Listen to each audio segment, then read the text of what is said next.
minha família que usa, não tem problema nenhum com isso. Eu concordo, será que não tem mesmo? E o que é ter problema? Tipo, o fato de ter alguém na comunidade, ou algumas pessoas na comunidade passando por esse problema, eu não tenho nada com isso? Mas uma coisa da violência, por exemplo, né? Ou seja, eu não tenho nada com isso, porque não está na minha casa. É um problema social. É um problema social, é um problema que me afeta. Né? É coletivo. Eu acho que isso é fundamental para aí fazer sentido a ideia da participação e do controle. E eu acho que essa questão nasce muito da definição de droga que a gente tem. Eu quero ressaltar mais uma vez que a gente entende droga como maconha e cocaína, quando na verdade droga é qualquer substância, né, que atua no sistema nervoso central, e o abuso e a dependência ela é possível para diferentes substâncias que não só maconha e cocaína. Né? Então é interessante a gente parar para pensar que muitas vezes nós estamos fazendo um consumo indevido de algumas substâncias, mas que a gente não reconhece como tal. Então acho que a primeira reflexão que tem que ser feita é: o que é droga? Né? Será que é só maconha e cocaína? Quando você amplia o teu olhar, você percebe que está mais perto, mais uma vez eu queria ressaltar que está mais perto da gente do que a gente imagina. Uma outra aula que a gente tinha uma pessoa da educação, ela falou sobre como, por exemplo, nas escolas ficou comum medicar a criança ansiosa, hiperativa. Né? Assim, como que isso é uma forma de drogar, né? Seríssimo, né? Que é um problema da medicalização da sociedade, seja os altos consumos aí de medicamentos exagerados, né? Seja as crianças têm comportamentos até então tidos como naturais, hoje são medicalizados, são tidos como patológicos. Eu acho que é um movimento da sociedade também que a gente tem que parar para analisar, dessa cultura da medicalização que é excessiva, né? Qualquer coisa, toma um remedinho que resolve. E as crianças estão sendo, de certa maneira, penalizadas um pouco por isso. E eu acho que a gente tem que questionar mesmo. Tem que questionar, não é porque é o médico, porque é o farmacêutico, porque é o enfermeiro. Eu acho que a sociedade tem que sempre lançar um olhar crítico.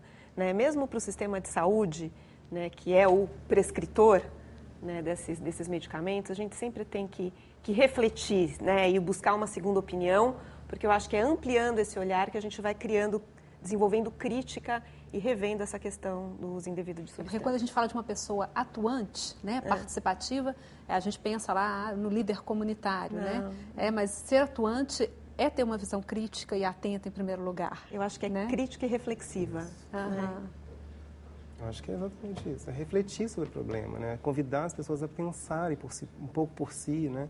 Não se deixarem tão vendidas, às vezes, por discursos prontos, né? E isso é muito perigoso, ou seja, quando a gente vê os profissionais, por exemplo, não pensando sobre as suas práticas, não refletindo sobre o que eles podem de fato fazer para solucionar os problemas, comprando pacotes às vezes muito prontos, né? Você vai vendo que eles vão ficando engessados, vão ficando sem condições de sair de um certo ciclo vicioso, né?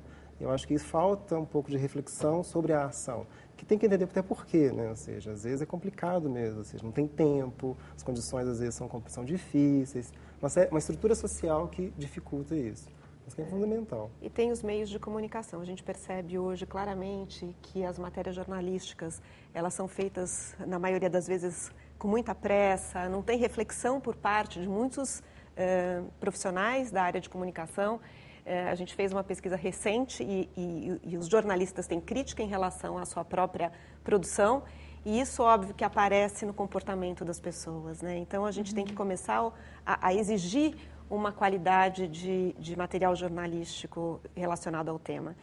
O tempo dedicado e gasto a cada droga deveria ser proporcional aos danos, ao uso delas, né, aos dados epidemiológicos. E se a gente for ver, né, na mídia não é assim, né? Até a pesquisa do Telmo Rosani, que é o coordenador pedagógico do nosso curso, também mostra isso, né? Que as drogas que são mais comentadas não são as que são mais usadas. Sim. Então, a gente acaba que, aí eu tenho que fazer meia culpa como jornalista, que a gente não presta o serviço porque a gente vai naquilo que talvez cause mais impacto, comova mais as pessoas, mas que não está de acordo com a realidade, né? Sim, e tem um estigma que envolve o assunto também, né? Então, eu acho que a gente tem que começar a rever essa questão de quem é o usuário, a pessoa que abusa, que faz uso indevido e dependente. Quer dizer, existem diferentes níveis de uso e a gente confunde muito tudo isso. Então, não só essa questão de prioridade, mas também todo o estereótipo e todo o estigma que envolve o tema, que a gente tem que começar a refletir se a gente quiser estimular a busca de ajuda. Então, enquanto a gente estiver olhando dessa forma estigmatizada para o problema, em geral, a gente vai sempre esbarrar em questões de dificuldade de acesso em relação ao assunto. Essa reflexão, essa visão crítica, ela passa por uma discussão que a gente teve na aula passada, que é o empoderamento, né?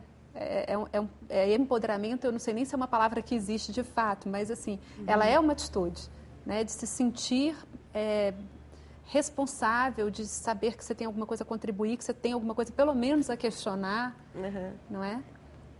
Eu acho que a ideia do fortalecimento é muito importante quando você pensa em trabalho de prevenção em comunidades, por exemplo, tentando pegar um gancho da questão da participação e dessa reflexão, né? Ou seja, muitas vezes até o próprio usuário, né, ele é tido como muito incapaz.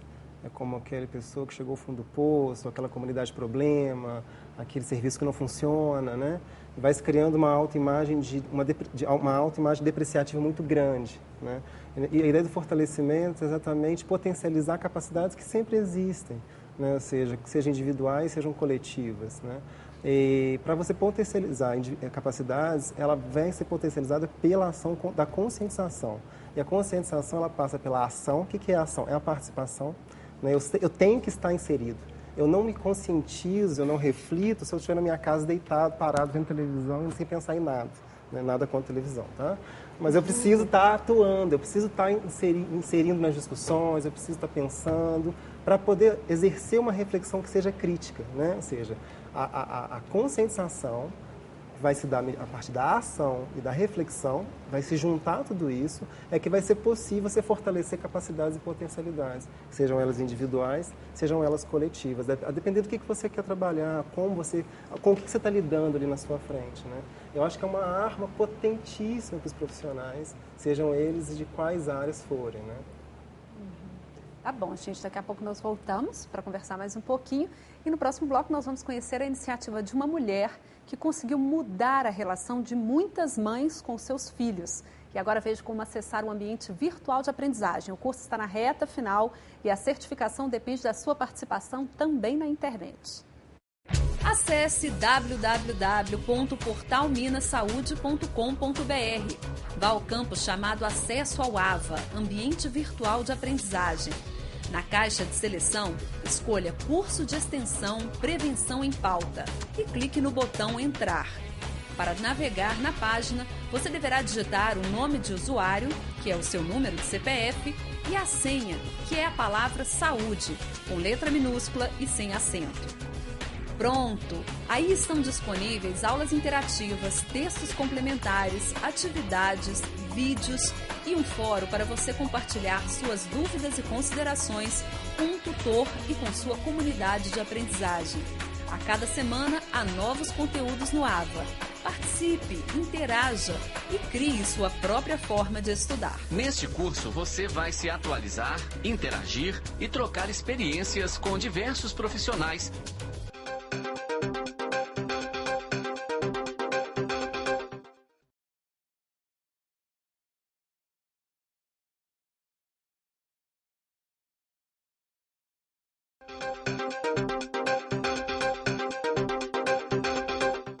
Há quem pense que para colaborar na prevenção ou tratamento do uso de drogas é preciso muito dinheiro ou estar em algum cargo de poder. Não é assim, não.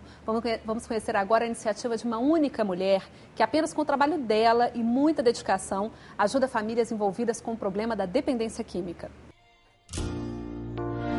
Dona de casa e mãe orgulhosa. Quem vê Adriana sorridente assim não pode imaginar como era a vida dela 4 anos atrás. Eu morava numa casa de cachorro mesmo. A mulher tirou o cachorro dela e alocou para mim ainda. E eu estava grávida da minha mais nova, né? 5 filhos. Imagina morando com 4 crianças e 1 na barriga. Foram as drogas que roubaram de Adriana a dignidade e a vontade de viver. O crack, ele entrou na minha vida, tirou tudo. Você se torna uma marionete na mão de um pedacinho de pedra. Eu já não via luz para resolver meu problema.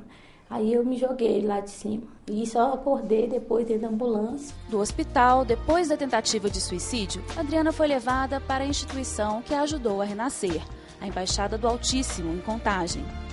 Ela foi acolhida junto com as crianças e, enquanto tratava a dependência química no posto de saúde, fazia aqui uma outra terapia.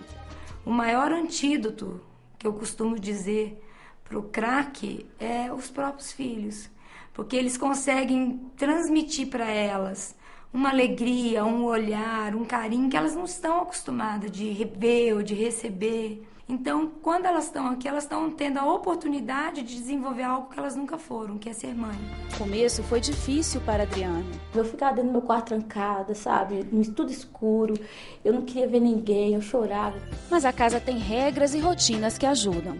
A primeira fase, essa mãe fica quase 2 anos aqui. Essa mãe, ela não sai sozinha, ela não vai para o posto de saúde sozinha, ela não vai para o médico sozinha, ela não vai para lugar nenhum sozinha. Para onde ela vai, ela está acompanhada com uma das monitoras. Um meio de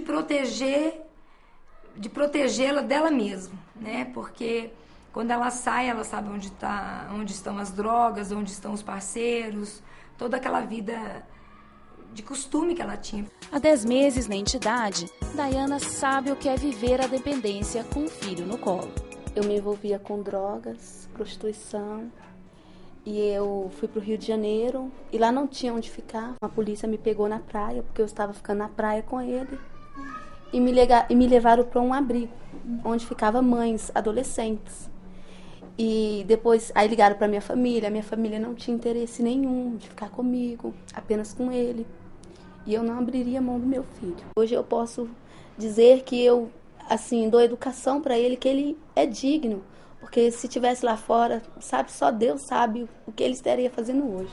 Aqui, a chance de se recuperar, sem renunciar ao papel de mãe, abriu para ela muitas possibilidades. A segunda fase, nós já tiramos todos os documentos dela, arrumamos um emprego. E é a primeira vez e o primeiro voto de confiança que ela vai ter, que ela vai sair sozinha para trabalhar. Então ela vai sair sozinha, ela vai e volta. Então isso daí também dura de 4 a 6 meses. A terceira fase da intervenção é o desafio de assumir a própria casa. A entidade aluga o imóvel e monta toda a estrutura. Adriana é uma das mães que conseguiu chegar a esse ponto e hoje cuida da rotina da família. Eu fico muito grata a Deus por eu estar numa casa de verdade com meus filhos, dando para ele o que eu sonhava em dar. Não pelo interesse material, mas pelo significado assim, de eu ter igual uma mesa na minha cozinha, sentar com meus filhos, poder comer com eles, poder fazer um lanche, poder, sabe, eu entrar no quarto, a gente poder contar história. Eu adoro contar história para eles, eu adoro brincar com eles. Eliane é filha de um outro lar refeito. Antes de chegar aqui, ela conta que roubou e se prostituiu para alimentar os irmãos e manter a dependência química. Eu não sonhava, não tinha sonhos. Aí, aos 13 anos, eu comecei a me envolver com drogas também, porque eu vi os meus pais fazendo e eu também queria fazer. Porque eu queria, para ver se chamava a atenção deles. Ela e a mãe fizeram o tratamento e conseguiram se livrar das drogas. Eliane e os irmãos ainda participam das oficinas do projeto, mas a família já vive reunida na própria casa. Para falar a verdade, eu não tive uma mãe e um pai, porque a vida deles era para droga. Mas hoje eu tenho uma mãe e um pai, porque eles conseguiram vencer. A vitória de Eliane e de outras mulheres que passam por aqui pode ser percebida do lado de fora. Aquilo que é consolidado no coraçãozinho de cada um é tão forte que eles passam a ser agentes de transformação de vida onde eles passam. E a gente tem já retratado isso nas escolas.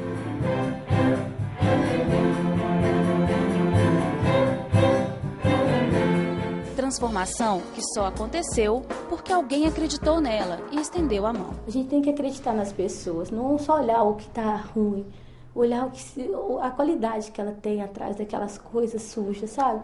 E as pessoas acreditam em mim, hoje eu estou aqui, para poder estar ajudando no que eu posso e estar crescendo como mãe, como mulher e me amando, que hoje eu me amo também. Além de eu amar meus filhos, eu amo a mim, né? Porque nem isso eu amava. Magali, fundadora do projeto, largou a carreira de empresária bem-sucedida para cuidar dessas mães, vítimas da droga.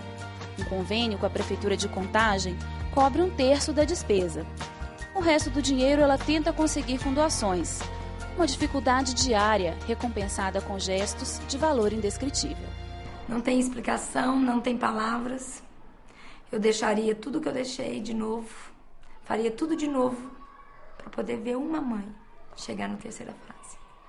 Vou ter uma família diferente, porque eu vejo que o que meus pais viveram O que eles fizeram no passado prejudicou muitos filhos. Eu não quero isso para meus filhos. Eu quero um futuro bom para meus filhos.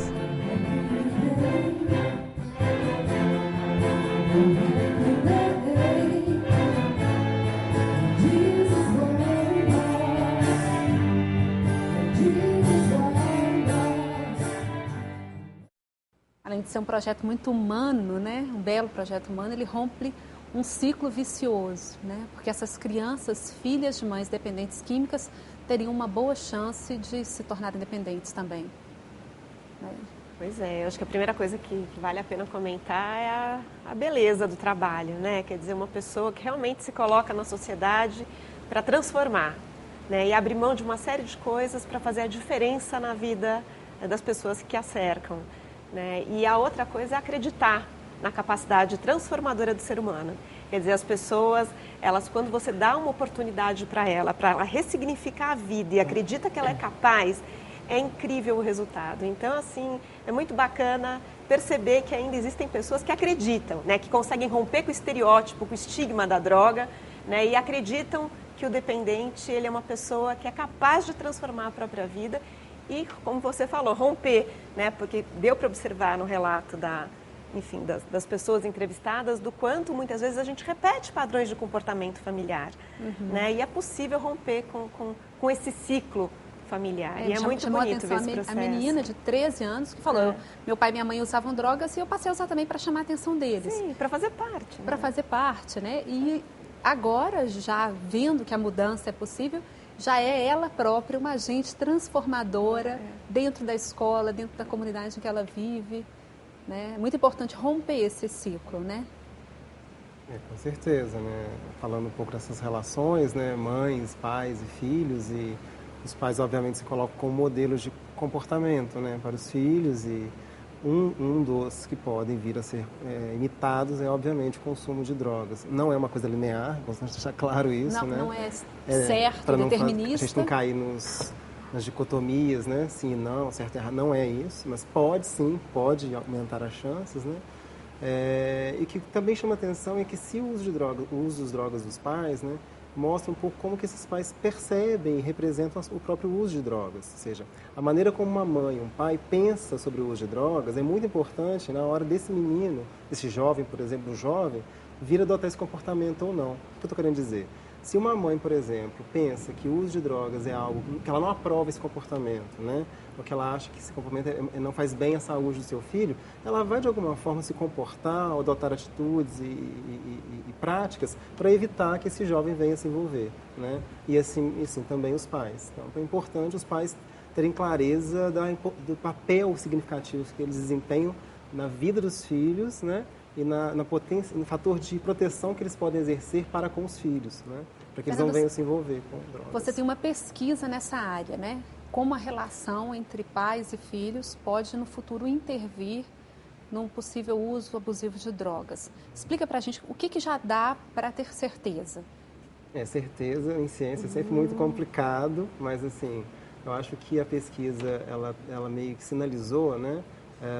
Foi a importância, sim, desses atores, pais e mães, né, nessa cadeia aí de explicativa do comportamento de uso de álcool, que foi o foco da pesquisa, né, tendo em vista que os jovens têm usado álcool cada vez mais cedo e em quantidades, infelizmente, maiores, né, isso é um problema, inclusive não havendo tantas diferenças mais entre meninas e meninos, né, uma vez que beber e usar droga era quase um comportamento só masculino, né? Hoje em dia a gente tem visto que, em relação ao álcool, por exemplo, isso não tem mais se confirmado.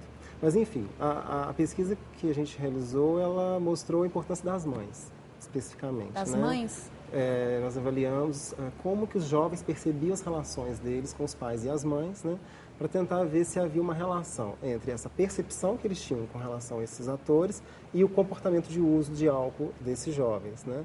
E os jovens que mais usavam álcool, ou seja, que apresentavam um comportamento de uso mais elevado, eles tinham uma percepção mais negativa das mães. Negativa em que sentido? Uma mãe pouco presente, uma mãe que monitorava pouco, que tinha uma relação pouco afetuosa com ele, né? E o inverso ocorria também, ou seja, quanto menor o consumo, melhor era a percepção desse jovem com relação à mãe. Não, o pai, na pesquisa, ficou uma certa incógnita ele não aparece como tão significativo, né? Eu acho que isso explica pela cultura brasileira, latino-americana, da importância e o papel atribuído às mães, né? A mãe como aquela que acaba se responsabilizando, e que a gente tem que pensar sobre esses papéis, né? Que eu acho que não são as mães que têm que ficar nessa posição, né? Mas tradicionalmente são as mães que se ocupam do cuidado dos filhos, da saúde, de preocupar com o comportamento. Os homens, ainda, né, quando mais velhos, apresentam um consumo de álcool maior que as mulheres, então pode ser que para ele usar álcool não é tão problemático, e aí ele não se preocupa em falar com o filho, em intervir. Dá para a gente dar algumas características de pais e mães que possam ser um tipo de relação que seja protetora para o uso de álcool e drogas? Você falou já assim, que a negligência, né? Pessoas que não monitoravam, a negligência, ela é um risco, né? Então, Érica, é difícil a gente tentar dar uma resposta simples para uma questão tão complicada, porque a diversidade de casos é enorme, né? Então, quando a gente faz uma pesquisa, enfim, tanto eu quanto o Fernando, a gente tem uma experiência aí, né, de estar fazendo esse tipo de olhar para um fenômeno, a gente acaba, obviamente, lançando um olhar para uma parte da questão, né? Mas sempre a gente tem que ter em mente que a questão familiar ela é muito complexa e o uso de drogas também. Então, quando a gente pensa o que está por trás de um uso indevido, né, de substância, seja o abuso, a intoxicação, a dependência, você tem que levar em conta uma série de fatores e composições. Então, fica complicado você falar de um tipo de família protetora ou um tipo de família de risco, né? A gente tem algumas ideias de que a atenção familiar faz diferença, então quanto mais atenção você dá para um filho, parece que mais você está protegendo ele, e mais importante do que isso é o limite, né? Como que eu estabeleço, como que eu negocio limites na minha casa? E aí entra a questão da conversa, né? Num sistema, que no caso é a família. Então, como que eu vou pensar política, entre aspas, da minha casa? Né? Como que eu vou colocar limite nesse filho? E essa conversa de limite, ela parece ser uma chave muito importante. Como que a gente vai estabelecer regras de convivência com o uso de drogas dentro de casa? E um outro fator que ainda é tão ou mais importante que esse é o modelo, né? Porque parece que aquela ideia de que faço o que eu falo, né, mas não repito o que eu faço, parece não funcionar em casa, né? Então, não adianta você colocar limite se você dá um exemplo de embriaguez e comportamentos de risco, como embriagar e dirigir, por exemplo. Então, assim, que exemplos que eu estou dando para os meus filhos? Então, esses fatores, eles estão bem estudados. Então, é o modelo familiar, é como eu estabeleço uma política, um limite dentro de casa com a relação que a gente estabelece com as diferentes substâncias, e a questão da afetividade, da atenção, do monitoramento. Por exemplo, fazer uma refeição junto, né, em casa é um dos principais fatores associados ao não usar indevidamente uma substância. Óbvio que não é a refeição em si. Parece né? tão São simples, as né? relações que se estabelecem. Mas se tornou tão difícil na correria, pois né? é. Mas as famílias que conseguem preservar, e não é a refeição em si, vale lembrar, não é a refeição em si, são os fatores que estão, por que essa família abre esse espaço de comunicação, né? Então, na verdade, não é a refeição, mas é o espaço de comunicação que foi preservado naquela família. Então, são alguns fatores desse tipo que surgem, né? Que eu acho que também propiciar, esses momentos podem propiciar o diálogo, né, Ana? Que eu acho que na pesquisa não aparece tão claramente, mas pelas falas, assim, até pelo contato com os jovens, era muito interessante quando eles posicionavam a importância do diálogo com os pais, ou seja, e algumas pesquisas também que eu já vi que, às vezes, os jovens eles ficam mais à vontade para falar do problema com o próprio jovem do que com os pais, por exemplo. E a gente sabe que as amizades são maravilhosas, isso é muito bom na juventude, mas não necessariamente um colega vai ter tanta clareza sobre a temática para me passar. Não que os pais às vezes tenham, mas espera-se que os pais adotem posturas e se conscientizem e reflitam para poder estabelecer um canal de diálogo com esse filho e poder passar para ele informações que sejam importantes, pertinentes, com relação a drogas, com relação a outros assuntos, né? Eu acho que esses talvez sejam modelos para a gente poder pensar, trabalhar, que vão pelo diálogo, pela troca, pela parceria, né? Que as questões possam ser faladas, né? Que os pais possam se posicionar perante os filhos, mas que os filhos possam se posicionar também, porque os jovens têm dúvidas, eles têm questões que eles muitas vezes ficam confusos e eles vão recorrer a quem?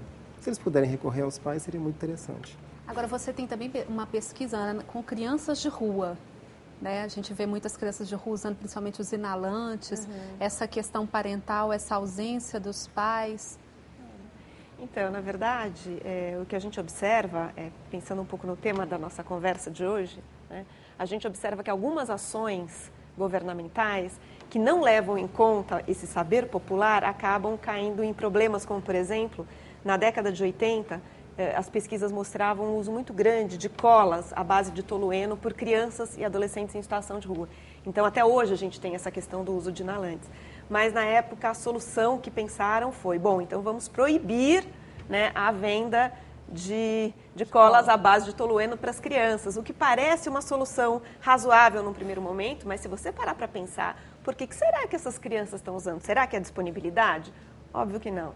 Né? Elas são crianças, adolescentes, curiosos, querendo se divertir com aquilo que está na frente deles. Não tem um pai, um adulto responsável monitorando, então eles não têm os limites, né? E com um sofrimento, às vezes, né? Alguns casos com sofrimento grande pela ausência ou por esse afastamento do vínculo familiar, histórias muito difíceis, alguns casos de violência. Então, você achar que o menino em situação de rua está usando, né, cola simplesmente pelo acesso, é você negar toda a complexidade que envolve a questão. Por isso que é extremamente importante escutar, né, a população, os educadores, as pessoas que estão tendo acesso a essa população. Por que será que eles estão usando? Será que faz sentido proibir? Então, a escuta para pensar políticas interessantes é fundamental. Ana e Fernando, muito obrigada por todos esses questionamentos tão importantes. Muito obrigada por participar da nossa aula. E você que está nos assistindo, não deixe de acessar o ambiente virtual de aprendizagem no endereço www.portalminasaude.com.br. Na próxima semana a gente se encontra de novo para mais uma aula do curso Prevenção em Pauta. Mas a aula não será na quinta, e sim na sexta-feira, por causa do feriado aqui em Belo Horizonte. Sexta-feira, às 3 da tarde. Até lá.